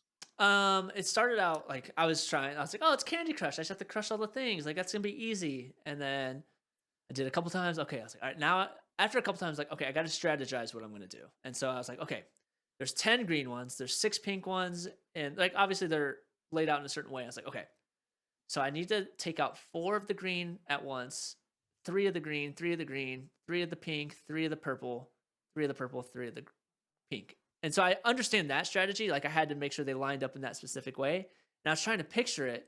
And every time I thought I pictured it, it just wasn't right. And so I was like, you know what? I'm going to do it. And I ended up getting it by just spamming it. So, So you ended up getting it at random. But what I'm saying is like the board didn't fall at random. Like oh, no. It was the same puzzle there over are and over. okay, so yeah, there is very clear steps where like somebody knows like do green, do Yeah. step 1, do green, step 2, do blue, you know what I mean? Yeah. Like it's Yeah. there. So I would say like, and somebody that's really good at puzzles and actually like can see that and be like, oh yeah, I got it. Like I'm just not there. So like I don't have that skill level. So that's my Okay. own personal thing. It was a skill level issue, not because the puzzle was random. It was a skill issue. Okay, well, I didn't think about the gamer that just refuses to quit a puzzle that they don't like. So maybe maybe Yeah. maybe this game will not appeal to everybody. Yeah. If you're like Adam and you cannot leave something unfinished, maybe this isn't going to be a Yeah. great game for you. So that is my initial impressions of the game. But Yeah. overall, puzzles in a game, I think, and kind of go this kind of our subtopic of the night, puzzles in games. This works for this game, like because this game is puzzles. Like you're expecting to play puzzles. Now, do puzzles work for every game, or what do you think puzzles enhance games for the most part, or what do you think? Okay. Real quick, let's just hop back real quick Oh and man, just I I'm thought I did a sorry. good segue, Dave. You did a great segue, but I know some people are gonna be a little bit curious about this game, so let's just close it off. Island of Insights. Again, we talked about it. Puzzle-based game, shared world. You can fly, you can walk, you can do all this stuff. The game will be releasing February 2024. So if you're interested in this game, It's a puzzle-based game. It's very relaxing. It's going to come out very, very soon. So if you're interested in the game, February, you'll be able to play it. Now, puzzles in games in general. This is a very interesting topic because me and Adam are two very different gamers. I love having puzzles in games. Adam hates having puzzles in games. I think one of the biggest things about the puzzles in games is for me, it's a nice little break from mayhem. I play a lot of games that are absolutely crazy. Like you know what I mean? Like Yeah. there's portions of the games that are absolutely crazy, action packed, things are flying, there's a billion things on the screen, and it's kind of like there's sometimes where you're just like, okay, stop, like just okay, all right, like that's enough. That's it, like it's enough. Like just let's just stop for 2 seconds and just have things stop raining from the sky and trying to kill me. And like, and a puzzle is just like it's a nice little break from that action. So I appreciate having a puzzle in a game, but I know you kind of feel the opposite way about it. I can't say okay. I am opposite about in certain aspects. I think for a puzzle to work in a game, it's got to make sense to the narrative, if that makes sense. I So 100% agree with that. okay, so like for example, like if you're playing Arkham, there's puzzle aspects to it, right? Right. Right. So with Batman, he's a detective. Like he's trying to figure stuff out. Like he needs like it's a puzzle because he's a detective. You have to figure out like this certain thing. Or even the new RoboCop game, they have little puzzle aspects because he's a cop detective. You know what I mean? So and it from the Yeah. movies, he has like those scannings, the investigation. So that makes sense to me. Where I start not liking the puzzles is when I'm focused on the narrative and I'm trying to get through this narrative, and all of a sudden, bam! Here's a puzzle. Like this is why I struggled a little bit with Star Wars. Like the what was the first one? Jedi Survivor? No, that's the second one. What's the first one again? Last something Jedi. Jedi Oh, Survivor. yeah. Wow, I'm Oh blanking. God. Yeah, I'm blanking too. We're gonna get some heat there. Yeah. Yeah. What? Well, that game specifically, like you're playing the game, you're going through the battles, puzzle to get to the next spot. I'm like, no, like let me get to the next spot. Let me get to the next battle. Let me get to the next cutscene that I want to see to progress my narrative, to progress my story. That's where I am like, eh. And then I never actually played. I was looking up some other games that people complained about puzzles in. God of War Ragnarok. People were like, the puzzles are pointless. Like, why are they in the game? And I think that's where I draw the line. Like, because puzzles do work in games. Don't get me wrong. But I just think there's an element like they have to fit the narrative, and if they don't, I think they're a waste of time and they're pointless in a sense. Yes, it breaks the monotony of the mayhem, like you said, but for me, like if it disrupts my narrative, I don't want a puzzle in my game, if that makes sense. I think what we're talking about though is you're talking about almost like platforming puzzles that are progression based, and they're at that point I do think it kind of makes sense. Don't you think it makes sense a little bit? No, I thought it was stupid. Okay, so like let's use God of War for example. God of War takes place back in, a different time, and it's like say you need to solve a puzzle to get into this certain area. Well, that kind of makes sense. You know what I mean? Like it kind of makes sense to me that like as a member of this civilization, right? It's closed off to the outside world and you need to know some type of like secret way to get in. And I feel like that kind of makes sense to me. Does it Yes, it does doesn't make sense to me. it doesn't make sense to No, I mean, I guess it kind of does, but at the same time, it's like I don't want to deal with a puzzle. I just want to get through the you? story. I don't want to spend 10 minutes trying to figure out where this ball opens this door. No, I want to punch my way through the door. I want to spam B or square and just punch my way through this door. Like I'd rather do that than like, okay, where's this floating ball? Where do I have to connect this thing? Where do I have to push this ball? No, I want to rush to this door and kill a bunch of people. But that's me. That's me. And like when I play these um games, I don't expect that. But that's not to say like puzzles don't work in games because I do believe there are games that puzzles do work. But for those kinds of games, they don't work for me. But that's just me personally. I this is a really hard topic, I think, to kind of talk about because I feel like it really just comes down to personal preference. See, I Yeah. really like it. I really, really like that stuff. Like I Yeah. really like a break in the action where I can just calm down. And I think like I don't know if maybe that has to do with like me and like my anxiety or something like that, where it's like I like a little bit of action, but also want to like, okay, let's tone it back for a second. Mhm. Let me just calm down. And like it's nice to have those little breaks in there. Mhm. Um, I understand not liking the puzzles. I think the number one thing is like the puzzles have to be good. You know Right. what I mean? Like if the puzzles are bad, then I'm on your side of it where it's like that was stupid. Like Yeah. why even bother having And that? I think yeah, I do think that like it whether a puzzle should be included very much has to deal with how good the puzzle is. And actually, I was gonna make that point too. Like, yes, like I'm hating on these puzzles. Again, that's personal preference. But to make it work in a game, the puzzle has to be good. You know what I mean? It can't Yeah. feel random. It can't feel like, oh, you know what I mean? Like we just threw it in here because we needed something different throughout the game. No, it makes sense with the game. So, like you said, like I never played Ragnarok, but like you said, it makes sense. Oh, we have to unlock this section. But like for me, like Jedi Order, like is that Jedi Order? It's Jedi Order or something like that. Whatever. Fallen Order. Fallen Order. Yeah, Yeah, Fallen Order. There we go. we got it. We nailed Um, it. with that one though, like, yes, they were trying to get us to separate like rooms, but like I already dropped down in this room. I know the exit, but now you're gonna make me force push this ball 15,000 times to open a door. Like, I don't want to do that.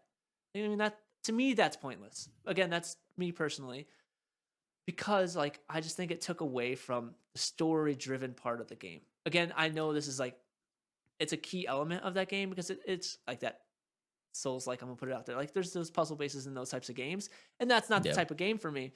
But for me, if it's gonna work for a game, it has to make sense and it's got to be a good puzzle. Another thing is like I don't like when puzzles are 100% difficult from the start. I like to work my way up to like like I start to understand this key aspect of a puzzle. You know what I mean? Like this is a small portion of the puzzle. All right, next step is we're gonna add those steps, 2 steps now, 3 steps. You know what I mean? Yeah. Like I want the puzzle to get better and bigger as it goes. I don't want to start from 0 to 100 in like 1 second. Like I want to learn the mechanics of the puzzle based part. Yeah. And even with Island of Insight, like there was puzzles that started out really basic and then like it started spreading, and I was getting those because like like it's easy. Like I understand where I started from, and so those were pretty cool. And yeah, and another thing is I think a good puzzle is if it doesn't hold your hand. You know what I mean? Like when you're doing it, like I like a puzzle that makes it feel like I've accomplished something. I don't want to feel like how I did with the puzzle. I was the Candy Crush puzzle where I ended up just spamming the buttons and like, oh, I got it done. Like that's cool. Like I just spammed it. Like I didn't accomplish anything. You know what I mean? Like I want a puzzle Yeah. where I feel like I did something. Yeah. I mean, with all of those points in mind, yes, I do kind of agree with you on certain aspects. It's like, you know, I said this before. The whether a puzzle should be in a game 100% has to do with how good the puzzle is. Hmm. And if you're talking if you're talking about a puzzle like was in Fallen Order where you're just kind of force pushing this ball all over the place, like yeah, I get that. Like, that's annoying. Like, Yeah. that's not a good puzzle. It's not a clever puzzle. It's just kind of like a monotonous thing Yeah. that you have to do. But if you're so like one of the games that was kind of that's new that kind of did this was Hogwarts. Hogwarts had a lot of puzzles in it, and Mhm. there was moments where I was getting frustrated with these puzzles, but I always kind of had that aha moment, right? And I Mhm. think that signifies a good puzzle where it's like the puzzle is challenging, but at some point you have that I I got it. And you know what and like you know what to do and you execute that final move and you're like I got it. You know what I mean? And like that to me signifies a good puzzle. You need to have that aha moment where Mhm. it's good enough of a puzzle where you don't feel like it's monotonous. You feel like it's challenging, but you feel some type of reward. It's not so frustrating that you're just kind of angry when you solve it. You need to have that kind of like joy and sense of like accomplishment and sense of pride when you solve it. So And that's a fine line, and it's hard for these developers, right? Because everybody's problem solving and puzzle skills are at different levels, right? To Mhm. make one puzzle that every single person could do and have that aha moment is Yep. like impossible. You know what I mean? Because Right. some people are going to solve it in like 2 seconds. Some people are not going to solve it at all and just be like, this puzzle's stupid.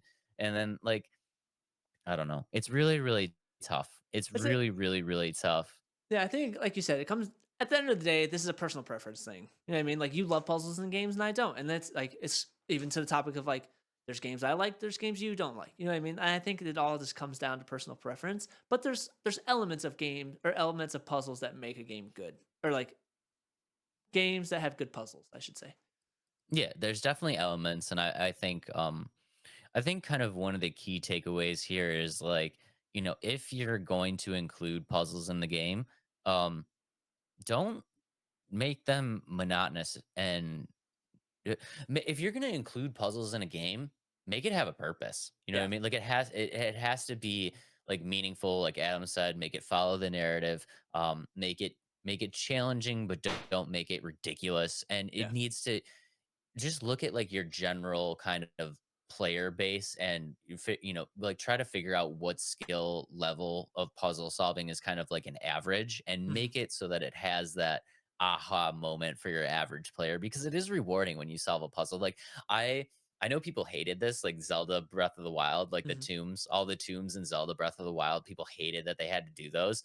I really enjoyed it. It's like every tomb was like like a different puzzle, and you get to like solve this like cool, like, oh, this floats, like, oh, this turns, you can turn this into ice, or like this is, you got to use the fire here or go down this. Like, I really enjoyed that stuff. Mhm. So, or maybe just make them like Zelda did and make them all optional. Ooh, I didn't know that. Yeah. Yeah, like the tombs, you got stuff from doing the tombs, but for the most part, completing You the didn't have tombs to. was optional. So it's like that could be a way to go. Is just Yeah. make puzzles optional. Yeah. That's not a bad idea. Um, my favorite puzzles though, I like memory stuff, memory puzzles, and then like puzzles that have numbers, like Sudoku. Is that how you say it? You're Yeah, like Sudoku. yeah. I like Yeah, numbers. Like those are the types of puzzles I like. So, oh that's wait, cool. and the ones with the connections. You know what I mean? Like get to like not cross paths. I like those.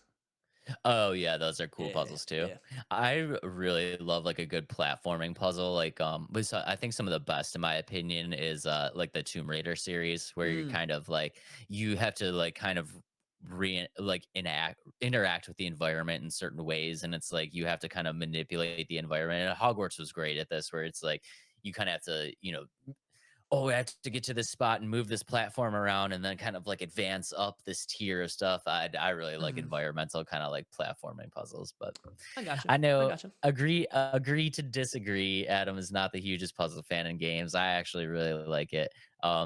I think honestly, just the keynote here is like it, is our puzzle games good? Are our puzzles good for games? Well, it depends on how much effort they put into it, how many Yeah. they include. Um, yeah, and the best case scenario is like if there's a puzzle in a game that you can't figure out, there's probably somebody online who's figured it out and has Yeah. posted an entire step by step walkthrough of how to get through it. So Right. Right. yeah, Um. Yeah. Great episode, man. good episode, man. That was fun. That one was cruising. I feel That like was crazy. I feel like I talk so much. We did talk so Yes. much this episode. We As it is a talk so longer episode for us, we jam packed some stuff in here as we will be coming to a close of our first season with the next episode of Let's Talk Nerdy being our final episode of 2023. Preparing for 2024, and we have a lot of good stuff planned, but we're not going to spoil any of that for now. But yeah, holiday special will be next week, and then we will be taking a little bit of a break just to finish up the year and then getting started for season 2. And I'm super excited, man. I'm super excited. We got some big stuff coming for season 2, big stuff that we're working on. So just real quick, thank you guys for making season 1 just like an absolute success. At the time of shooting this, we're over 750 subscribers on the YouTube, and Spotify is growing, and all of the socials are growing. And super, super appreciate you guys. That's literally all because of you. We love you guys very, very much. We hope you guys have enjoyed season 1 up until this point, and be on the lookout for some new stuff on season 2. woo! Yeah, I'm And so excited, man. me too, me too. If you're not Yeah. following us on all social media, please make sure to do so. Let's Talk Nerdy Podcast. Check out our website, letstalknerdypodcast.com. And if you haven't already, please share us with a friend on Spotify or anything that you're listening to us, and consider leaving us a review or rating because that would greatly help us too. Yep, Spotify and Apple Podcasts and all the podcasting platforms. If you guys could leave a review, that would be super super helpful. Yeah, love you guys very very much. Thank you for everything, and we will see y'all on the next one. Peace out, nerds!